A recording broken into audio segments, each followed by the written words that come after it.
மலைகளின் ராணி என்று அழைக்கப்படும் நீலகிரி மலையில் அமைந்துள்ள குளு குளு ஊட்டிக்கு மேட்டுப்பாளையத்தில் இருந்து ரயிலில் செல்வது வித்தியாசமான அனுபவம். மெதுவாக நகர்ந்து செல்லும் இந்த ரயிலில் சென்றால் மலையரசியின் அழகை முழுமையாக ரசிக்க முடியும். ஊட்டிக்கு செல்லும் சுற்றுலா பயணிகள் தவறாமல் கண்டு களிக்கும் இடம் ஊட்டி தாவரவியல் பூங்கா. இந்த பூங்கா சுற்றுலாவாசிகளின் சொர்க்கம் என்றே சொல்லலாம். 22 ஹெக்டேரில் அமைந்துள்ள இந்த பூங்காவில் உள்ள இத்தாலியன் தோட்டம் வண்ண வண்ண பூக்களோடு பார்வையாளர்களை பரவசமடைய வைக்கிறது. கோவை மாவட்டத்தின் மற்றொரு முக்கிய சுற்றுலா மையமாக விளங்குவது கோவை குற்றால நீர்வீழ்ச்சி. கோவையில் இருந்து 37 கிலோமீட்டரில் அமைந்திருக்கும் இந்த நீர்வீழ்ச்சி இயற்கை எழில் சூழ்ந்து காணப்படுகிறது.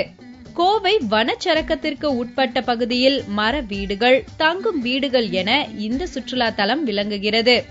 அடர்ந்த வனப்பகுதியின் நடுவில் அமைந்துள்ளதால் வனத்துறையினரின் அனுமதியோடு காலை 10 மணி முதல் மாலை 3:30 மணி வரை மட்டுமே சுற்றுலாவாசிகளுக்கு அனுமதி அளிக்கப்படுகிறது.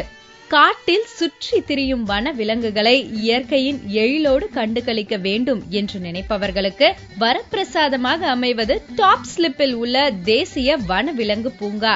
கோவையில் நடைபெறும் செம்மொழி மாநாட்டிற்கு உலகம் முழுவதும் உள்ள பல்வேறு நாடுகளில் இருந்து வருகை தரும் தமிழ் அறிஞர்கள், தமிழ் ஆர்வலர்கள் மற்றும் பார்வையாளர்கள் செம்மொழி மாநாட்டில் கலந்து கொள்வதோடு மட்டுமில்லாமல் கோவையை சுற்றியுள்ள பிரசித்தி பெற்ற கோவில்களையும் புகழ்மிக்க சுற்றுலா தலங்களையும் சென்று பார்க்கலாமே.